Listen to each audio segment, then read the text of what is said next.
మేము వచ్చేది ఒక స్టారు, పక్క రాష్ట్రానికి సంబంధించినటువంటి స్టార్, ఇక్కడ జీరో, అక్కడ హీరో, ఇక్కడ జీరో. ఆ జీరో వచ్చి ఇక్కడ చెప్తాడు చంద్రబాబు నాయుడు పరిపాలన బాగుంటుంది, వీడి విధన బాగుంటుంది, వీడి పిండ కూడా బాగుంటుంది అని చెప్పి. అతను కూడా రామగారు బతికుండగా చంద్రబాబు నాయుడుకి వైస్రాయ్ హోటల్కి వచ్చి మద్దతు తెలిపినటువంటి నీచమైనటువంటి వ్యక్తుల్లో రజనీకాంత్ కూడా. ఈ రజనీకాంత్ సేలవలు కప్పించుకోవడానికి ఇక్కడికి వచ్చి ఆ కరకట్టం మీద అక్రమంగా ఉన్నటువంటి ఆ పంపలో చేరి అక్కడ ఆడి పెట్టినటువంటి తిండి తిని ఇక్కడికి వచ్చి. ఏమంటే రజనీకాంత్ గారిని ఆయన లైఫ్లో ఎవడు అలా మాట్లాడి ఉండడండి. అందరూ రెస్పెక్ట్ చేస్తారు ఆయన్ని. ఆంధ్రాలోనే కాదు, తమిళనాడులోనే కాదు, భారతదేశ వ్యాప్తంగా రజనీకాంత్ గారిని రెస్పెక్ట్ చేస్తారు. ఈవెన్ ఆయన ఎవరో షారుఖ్ ఖాన్ లాంటి ఆ కింగ్ ఖాన్ కూడా బాలీవుడ్ని షేక్ చేస్తాడు ఆయన. అలాంటి వ్యక్తులు కూడా రెస్పెక్ట్ చేస్తారు ఈయన్ని. మొన్న ఈడేమన్నాడు, పక్క రాష్ట్రం హీరో ఇక్కడ జీరో అన్నాడు. మరి మొన్న జగన్మోహన్ రెడ్డి గారు పక్క రాష్ట్రం అక్కడికి వెళ్ళాడు ఈయన.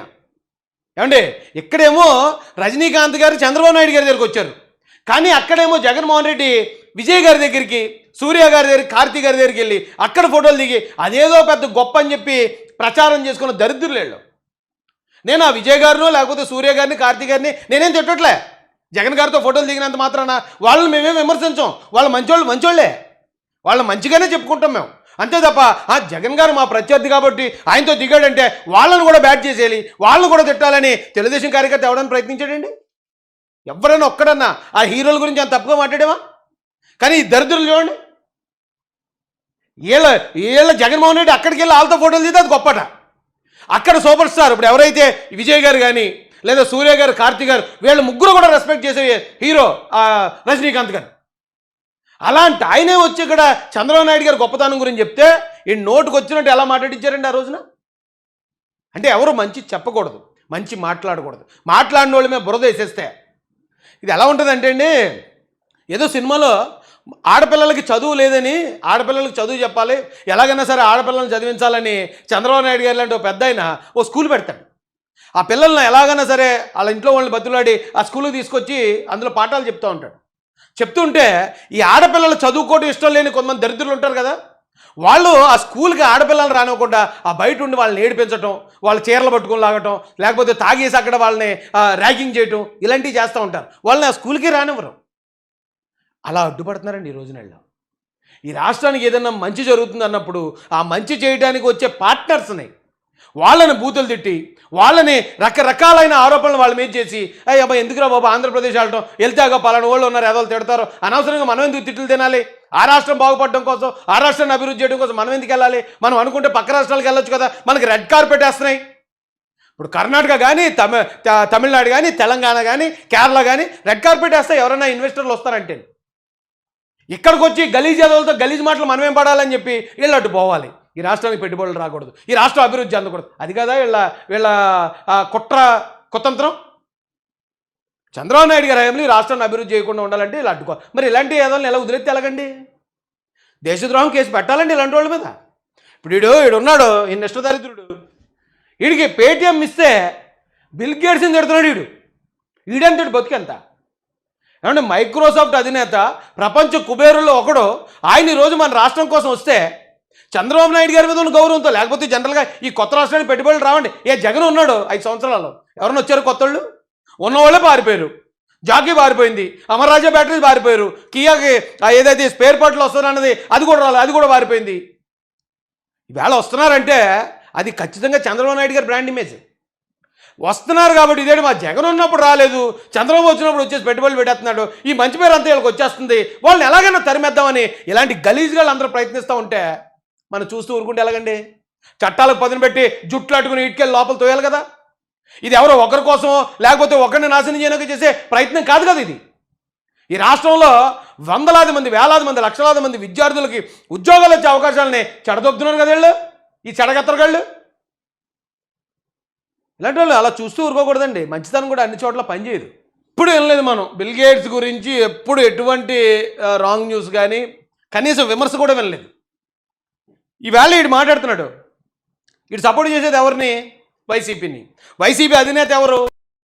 ఆయన మీద ఎన్ని లక్షల కోట్ల ఆరోపణ ఉంది, ఎన్ని నెలలు ఆయన జైల్లో ఉండొచ్చాడు. అదే వైసీపీలోని ఎంపీలు సొంత బాబాయిల్ని గొడ్డలతో ముక్కలుగా నరికేసిన నరరూప రాక్షసులు. వీళ్ళు అధికారంలో ఉన్నప్పుడు కొన్ని వేల కోట్లు కల్తీ లెక్కరు అమ్మి డబ్బు సొమ్ము చేసుకుని 30,000 మంది చావు కారణమైన వాళ్ళు ఎంతకన్నా రాక్షసులు ఎక్కడన్నా ఉంటారా? ఎక్కడన్నా ఉంటారా ఇంతకన్నా రాక్షసులు? అలాంటి వాళ్ళు వెనకేసుకొస్తూ ఈ గలీజ్ సాలేగాడు బిల్ గేట్స్ గారు రేపు పొద్దున ఎవరో కూడా రావడానికి వెళ్తే వాళ్ళు తిడతారా, గలీజ్ బ్యాచ్ ఉంది ఒకటి, అక్కడికి ఏం వెళ్తాంలే అని ఆగిపోవాలని కదండి కుట్రది. మరి ఇలాంటి వాళ్ళని ఈ కుక్కల్లా మురుగుతూ ఉంటే వీళ్ళని చూస్తూ ఊరుకుంటే ఎలాగా? రాష్ట్రాన్ని అభివృద్ధి జరగనివ్వకుండా అడ్డుపడుతున్న ఇలాంటి వాళ్ళని అలా వదిలేస్తే ఎలాగండి? అబ్బాబే, ఇది అప్పట్లో ఏదో సినిమాలో వచ్చిన సీన్ అండి ఇది. ఏదో సూర్య గారి సినిమా బందోబస్తు అనుకోండి సినిమా పేరు, తెలుగులో దాన్ని డబ్ చేశారు. ఆ సినిమాలో విలను ఇలాంటి ఏంటది మిడతలను ఏమైనా తయారు చేసి వదులుతాడు అనమాట. అతన్ని కూడా చంపుతారు, ఆ మిడతలను కూడా చంపుతారు. సినిమా అది. ఆ స్టోరీ చెప్పేస్తున్నాడు వీడు. అలాంటి పనులు ఏమైనా చేస్తే అమెరికన్ గవర్నమెంట్ ఊరుకుంటుందా? అక్కడ దేశాధ్యక్షుడు ఏదో చిన్న పక్కనున్న స్టెనోతో పులోరు కల్పన చూస్తేనే బిల్ క్లింటన్ని మొత్తం బదనాం చేసి పాడేశారు వాళ్ళు. జగన్మోహన్ రెడ్డి గారిని చూస్తూ ఊరుకున్నట్టు వేరే దేశాల్లో ఊరుకోరు అలాగా. కానీ నోటికి ఏదొస్తే అదే. సినిమాలో సీన్ తెచ్చి అలా దోమలు తయారు చేసేసి దేశాల మీద వదిలేస్తున్నాడట బిల్ గేట్స్. అలాంటి వాడిని ఆంధ్రాకి రప్పిస్తారా అని అడుగుతున్నాడు ఈ నిష్ఠదరిద్రుడు, ఈ అష్టవంకరలో ఉన్నవాడు. ఈ సకల రోగాలకి ఇప్పుడు రోగం అన్నాడు కదా, రోగం అంటాడు మొఖం చూస్తుంటే ఆ మాట గుర్తొస్తుంది నాకు. ఇలాంటి దరిద్రుల నీచులు ఉన్నారండి బాబు ఆ వైసీపీ పార్టీకి అనుకూలంగానే. అదేదో చూపిస్తాడు ఒక అడ్డమైన వీడియో, ఎక్కడో దాంట్లో పోయి వీడియో ఒకటి తెచ్చేసి ఏ సినిమాలో సీనో తెచ్చేసి ఇదే అదే అంటాడు అంతే.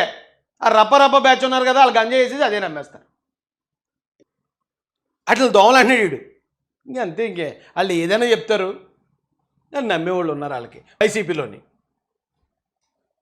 అయితే దీని గురించి ఆల్రెడీ మీరు ఈ వీడియో అంతా చూసే ఉంటారు. సాయిరెడ్డి కరెక్ట్గా చెప్పాడు. నాకు తెలిసి సాయిరెడ్డి గారే డబ్బులు ఇచ్చి ఉంటారు కూడా వీడికి. అంతే లేదా అంత నమ్మకం ఎందుకు చెప్తాడు? అప్పుడు సాయిరెడ్డి గారు నెంబర్ 2లో ఉన్నాడు. ఎస్, నేను కూడా డబ్బులు పంపించేవాడిని, నెల పంపించేవాడిని పార్టీ తరపున. మా పేటీఎం కుక్కాడు, మేము ఎలా మొరగమంటే అలా మొరుగుతాడు, ఎవరి మీద మొరగమంటే వాళ్ళ మీద మొరుగుతాడు. మా పేటీఎం కుక్కని అతనే తేల్చేశాడు. అతనే పంపించేవాడు నెల డబ్బులు అతనికి. ఎందుకంటే అప్పుడు డీల్స్ అన్నీ ఇతనే చేసేవాడు కదా, జగన్ గారు అలాగే చేయరు కాబట్టి ఈయన పంపించి ఉంటాడు డబ్బులు. అలాంటి కుక్క సాయి ఈవేళ బిల్ గేట్స్ దుర్మార్గుడు రాక్షసు నోటికి ఏదో వస్తుందో అవుతాడు. ఎందుకంటే ఇప్పుడు పేమెంట్ కొంచెం ఎక్కువ వచ్చి ఉంటుంది. ఎందుకంటే మరి ఇది ఇంటర్నేషనల్ న్యూస్ కదా. ఆయన మీద బాగాలంటే ఆయన మీద మొత్తం ఆయన బ్యాట్ చేయడానికి ఈ వైసీపీ మొత్తం బ్యాచ్ అంతా దిగాలంటే కొంచెం పేమెంట్ ఎక్కువ ఇచ్చి ఉంటారు. దాంతోపాటు ఏమంటే సాక్షిలో కూడా ఒక స్టోరీ చేస్తారు 17 గంటల క్రితం. దీనికి ఏదో సంథింగ్ ఏదో చెప్పారు. ఇక్కడ చూడండి, బిల్ గేట్స్ మెలిండా గేట్స్ అంటే వాళ్ళని ట్యాగ్ చేశారు. బిల్ గేట్స్ మీద దుష్ప్రచారం ఇప్పుడు. ఎందుకంటే జరిగేది మంచి జరగకూడదు, ఈ రాష్ట్రానికి ఏ మేలు జరగకూడదు. అర్థం చేసుకోవాలి. మన భవిష్యత్తును నాశనం చేయడానికి కేవలం జగన్మోహన్ రెడ్డి అధికారంలో రావడం కోసం ఈ రాష్ట్ర ప్రజల భవిష్యత్తును కూడా నాశనం చేయడానికి అతను ఎన్ని ప్రయత్నాలు చేస్తున్నాడు, ఎన్ని కుట్రలు చేస్తున్నాడు అనేది మీరు అందరూ గమనించాలండి. హెరిటేజ్ గురించి మాట్లాడుతున్నారు. కొత్తగా ఒక ఇష్యూని తీసుకొచ్చారు. హెరిటేజ్లో ఏదో కల్తీ ఉందట. హెరిటేజ్లో కల్తీ జరిగిందని ఒకటి కాదండి. జనరల్గా ఈ వైసీపీ స్ట్రాటజీ ఎలా ఉంటుందంటే, ఒక తప్పుడు వార్తను క్రియేట్ చేసి ఈ తప్పుడు వార్తని వీళ్ళ పేటీఎం ఛానల్స్ ఉంటాయి కదా, దానికి ఒక గ్రూప్ ఉంటుంది. ఆ వాట్సాప్ గ్రూప్లో పెట్టేసి అందరూ ఇదే మాట్లాడండి అంటారు. అందరూ ఒకేసారి ఒకే పాయింట్ ఎక్కుంటారు. పదే ఒక 100 మంది 1000 మంది వచ్చి ఒక అబద్ధాన్ని పదే చెప్పడం ద్వారా దాన్ని నిజం చేసేయచ్చు అని వీళ్ళ స్ట్రాటజీ ఎప్పటి నుంచో. ఇది 2019లో ఒకసారి సక్సెస్ అయింది. తర్వాత ఎవ్వడూ నమ్మలేదు వీళ్ళని. ఏమంటారండి హెరిటేజ్ కోసం? అనూహ్య మలుపు హెరిటేజ్ ముంగిట ఆగిందటండి. ఇవన్నీ పేటీఎం ఛానల్లే. ప్రభుత్వాన్ని ఇరికించిన హెరిటేజ్. టీటీడీ నెయ్యిలో హెరిటేజ్ పాత్ర. ఏమంటే ఇందా డైరీ కల్తీ నెయ్యి భాగోతం ఆధారాలతో బట్టబయలు. ఇక అన్నిటిలోనూ హెరిటేజే. లడ్డు కల్తీలకి ఈడు వచ్చాడు, ఈడు నిష్ఠదరిద్రుడు. ఏమండి బోలే బాబా ఇందాపూర్ హెరిటేజ్ పెన్ను దుమారం. ఇవన్నీ ఎందుకండి? ఈడు మా మిస్టర్ బీన్ గాడు లడ్డు కల్తీ అంటుంటే హెరిటేజ్ కల్తీ బయటపడి. హెరిటేజ్ కల్తీయా?